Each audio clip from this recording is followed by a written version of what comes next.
Hi, I'm Cher Safran with Share Wisdom Network and the host of the Nautilus Book Awards Author Spotlight Series. Now celebrating 20 years of honoring better books for a better world, Nautilus Book Awards continues this important mission forward to spotlight visionary books that co-create a better world and more positive future. The Nautilus Awards embraces books from a wide spectrum of the publishing industry, which radiate hope and wisdom, inspiring and connecting our lives as individuals, communities, and planetary citizens. This is a vast and crucial conversation now more than ever. The Author Spotlight series offers opportunity to increase the volume and visibility of the authors' voices as found in these empowering Nautilus Award-winning books. Author Thomas Lloyd Qualls is with us here today, sharing insights from his Nautilus Award-winning book, Painted Oxen, which won the Silver Award in the Fiction and Small Press category. Thomas Lloyd Qualls is a writer, a condition that he says is apparently incurable.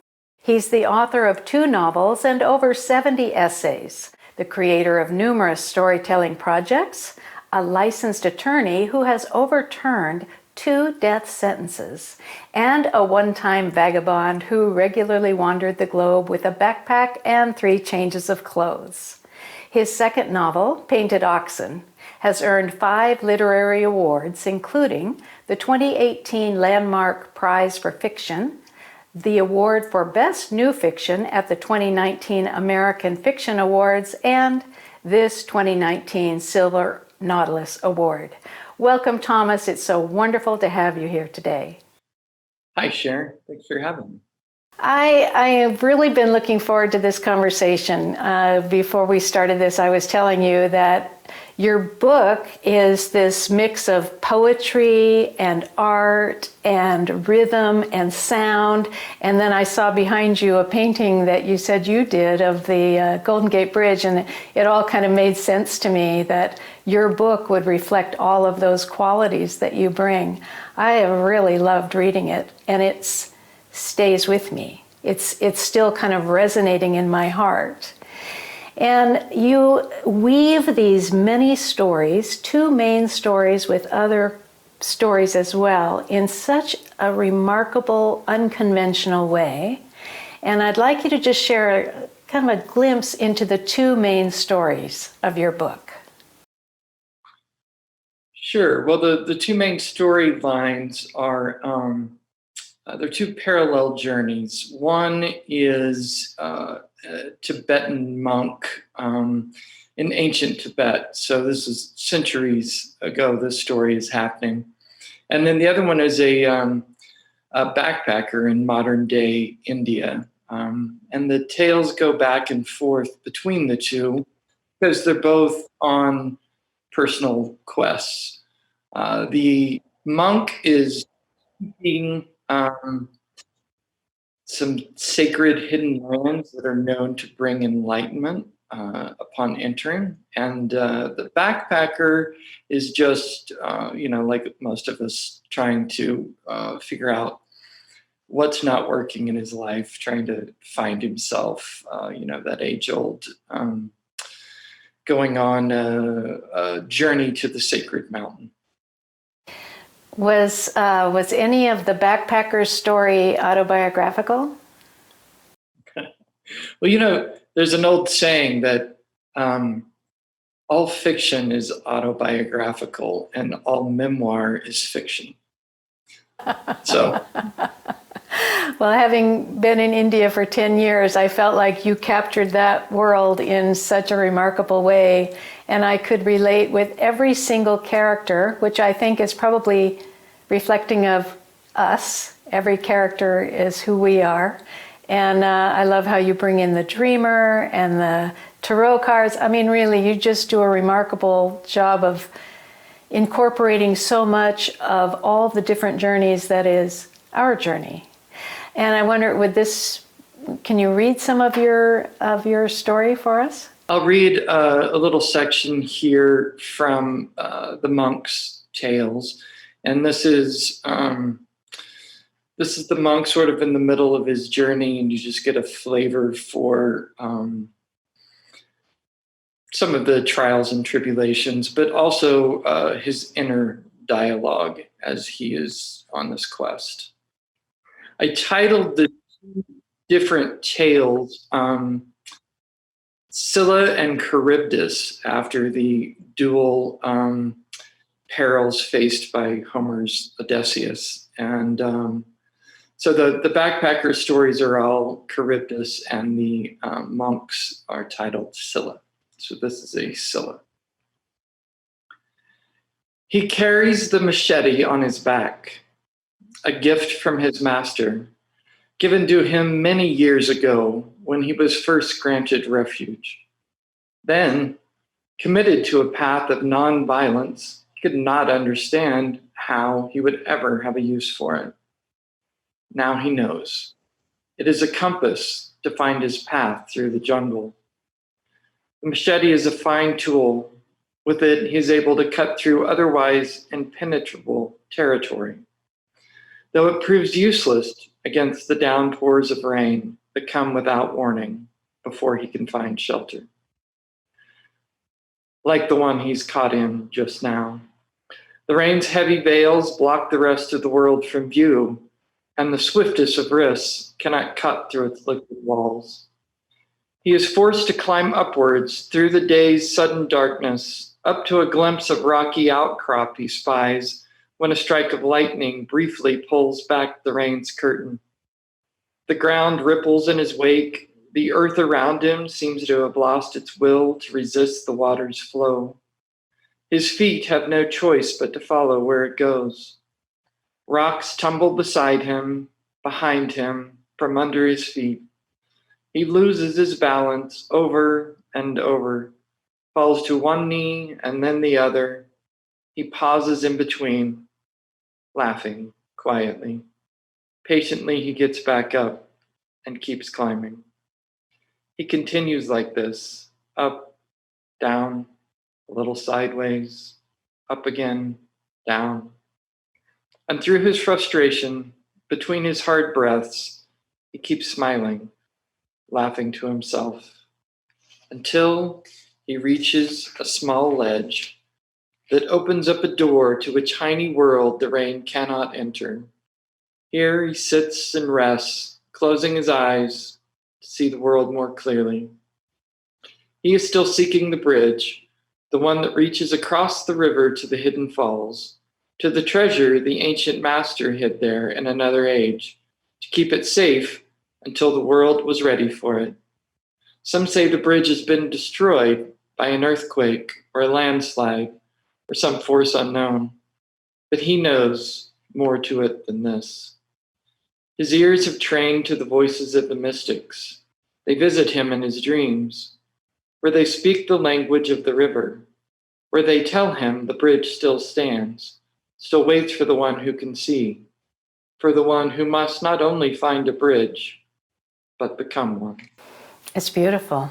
And I love how the theme of bridge goes throughout the book, and it bridges our head and our hearts as we're reading it. It's just, I just love this book. So what inspired you to write it in the first place, Thomas? Well, a combination of things. That's almost the age-old question of where do ideas come from, which we don't really know. But I think that so it's inspired in part by my own travels in India. I lived in India for 4 months backpacking around. I worked with a Hopi medicine woman for a number of years, and have sort of been, on a seeker path for the better part of 2 decades. And then, if you commit yourself to a project and you sit down to write, you just get a little help along the way.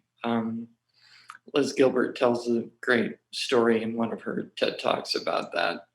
That includes sort of looking up into the sky and being like, look, I showed up here today for my work. Let the record show.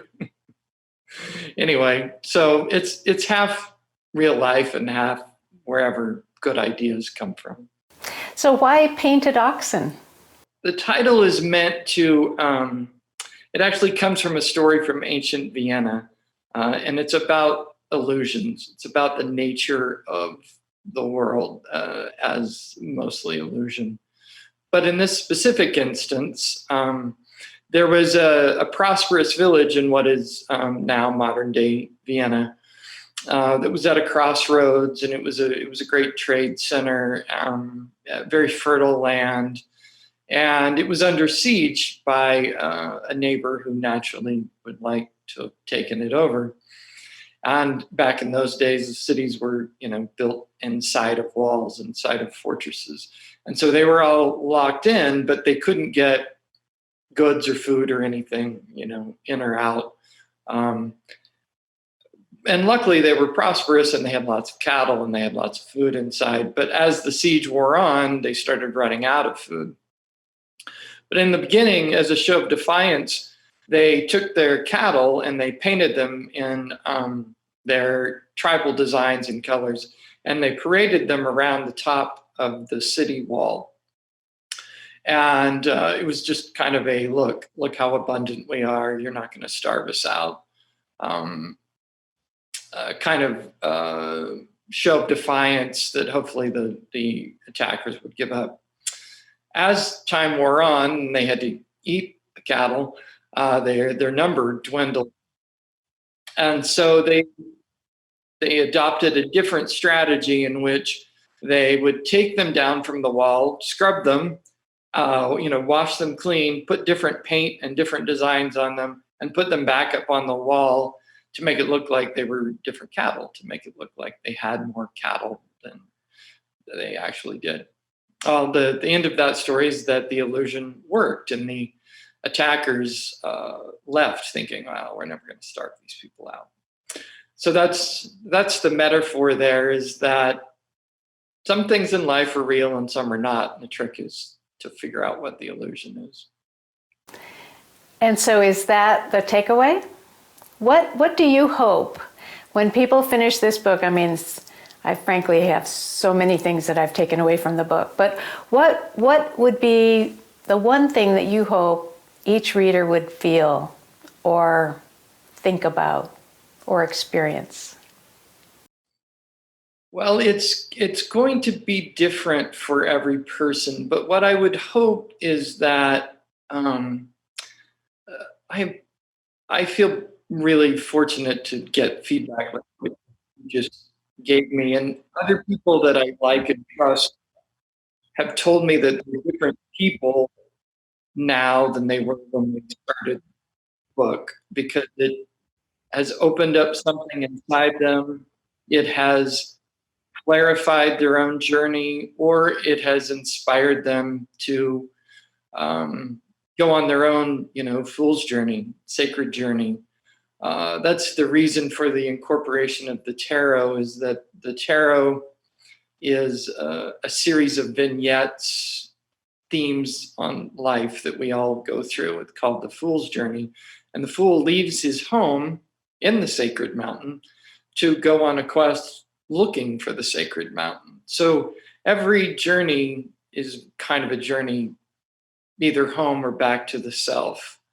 And it's, what is it? I think it's the T.S. Eliot line that we return home and we can see home and the world for the first time clearly. So I think that's part of it. I want it to take people on a journey that does not end when they close the book. I want it to kind of set them up on a life of journeys for the sacred mountain. Sometimes there are many journeys that we take in life like this. You have more than succeeded in that quest. And I'm so glad you went on the journey of writing the book, publishing the book, and letting us be on the journey in reading the book, because it is a journey that continues, and it's still very much continuing in my own heart. So thank you for touching our hearts, opening our minds, inspiring our lives with Painted Oxen. Thank you, Cher. I really appreciate meeting you and the opportunity to come and talk to you. And congratulations on your Nautilus Book Award. And on behalf of the Nautilus Book Awards team, thank you all.